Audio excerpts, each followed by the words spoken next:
오늘 말씀을 봉독하겠습니다. 요한복음 3장 16절 17절 말씀입니다. 요한복음 3장 16절 17절 말씀입니다. 거룩하신 하나님의 말씀입니다.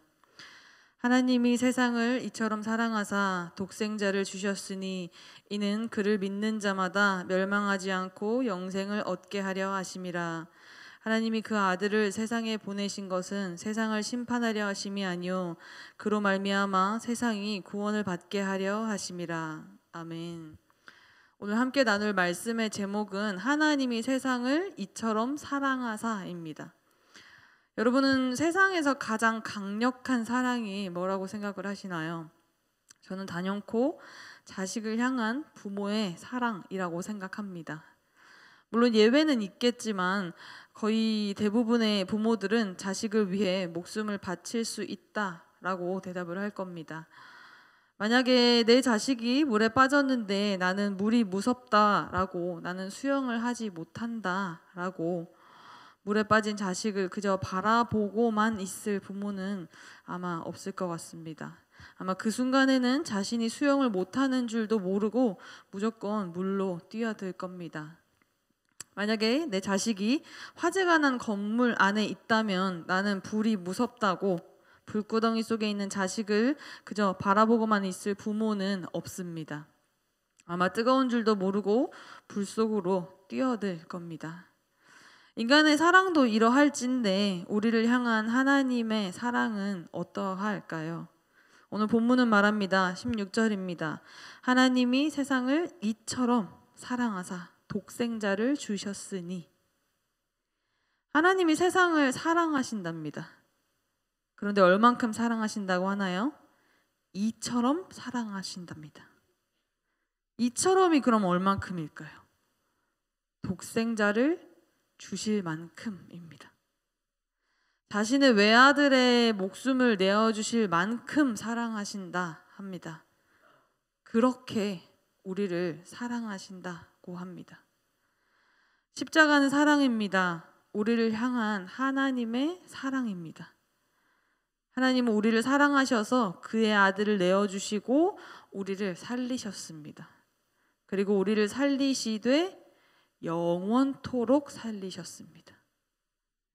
하나님이 세상을 이처럼 사랑하사 독생자를 주셨으니 이는 그를 믿는 자마다 멸망하지 않고 영생을 얻게 하려 하심이라.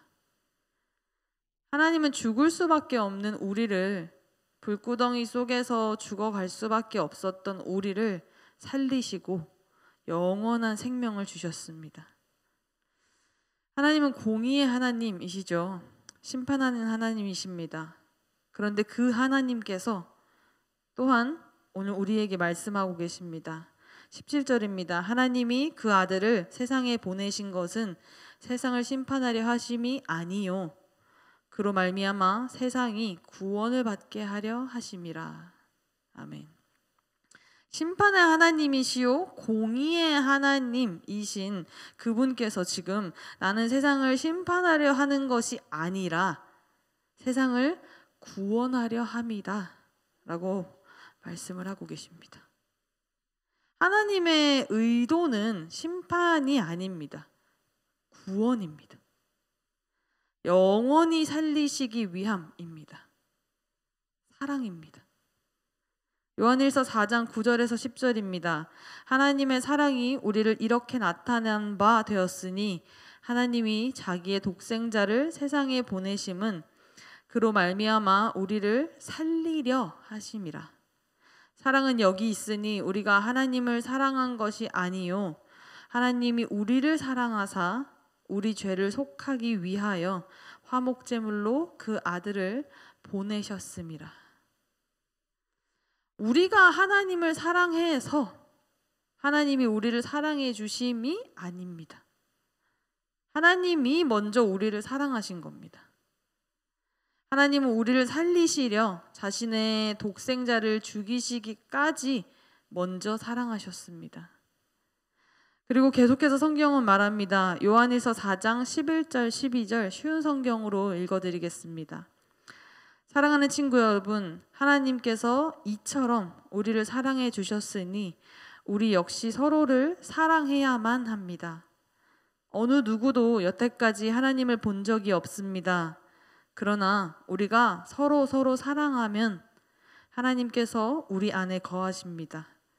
우리가 서로 사랑할 때 하나님의 사랑은 우리 안에서 완전해질 것입니다. 그리고 조금 더 강력하게 말씀하고 계십니다. 요한일서 4장 20절에서 21절 쉬운 성경으로 읽어드리겠습니다. 어떤 사람이 나는 하나님을 사랑해요 라고 말하면서 그의 형제를 미워하면 그는 거짓말쟁이입니다. 이는 눈에 보이는 자기의 형제도 사랑하지 못하면서 보이지 않는 하나님을 사랑할 수 없기 때문입니다. 그러므로 하나님께서는 누구든지 하나님을 사랑하는 사람은 자기 형제들도 사랑해야 한다고 우리에게 명령하셨습니다. 여러분, 사랑하십시오. 사랑하기에도 모자란 시간입니다. 하나님을 사랑한다고 하면서 형제를 미워하면 그것은 거짓말쟁이라고 성경은 말합니다. 눈앞에 보이는 형제를 사랑하지 않는 자는 보이지 않는 하나님을 사랑할 수 없다라고 말합니다. 그러니 여러분 사랑하시기 바랍니다. 하나님을 사랑한다는 그 고백이 거짓말이 되지 않도록 사랑하시기 바랍니다. 그렇게 오늘 사랑할 수 있는 하루가 될 수 있기를 소망합니다. 기도하겠습니다. 하나님 아버지, 이 새벽 주님의 말씀을 들었습니다. 하나님 사랑합니다. 저의 이 고백이 거짓말이 되지 않게 저를 도와주십시오. 하나님 사랑합니다. 오직 주님의 그 사랑으로 형제를 사랑하게 하여 주시옵소서. 십자가의 그 사랑을 내가 본받게 하여 주시옵소서. 오늘도 우리 예배를 받으시니 감사합니다. 이 모든 말씀 예수 그리스도의 이름으로 기도드립니다. 아멘. 이 시간 다음과 같은 기도의 제목으로 기도드리겠습니다. 지금 들은 말씀이 내 삶으로 이어지게 하옵소서. 날마다 말씀 보고 쉬지 않고 기도하여 말씀이 삶이 되는 말씀 삶 공동체가 되게 하옵소서. 치료의 광선을 바라사 환우들에게 치유와 회복의 은혜가 있게 하옵소서. 코로나로 신음하는 온 세계 열방을 불쌍히 여기사 주의 긍휼을 베풀어 주시옵소서. 다음 세대들의 믿음이 주 안에 깊게 뿌리내리게 하시고 세상의 빛과 소금이 되게 하옵소서. 개인의 기도 제목과 공동의 기도 제목으로 다 같이 기도하시다가 삶의 자리로 나아가시겠습니다.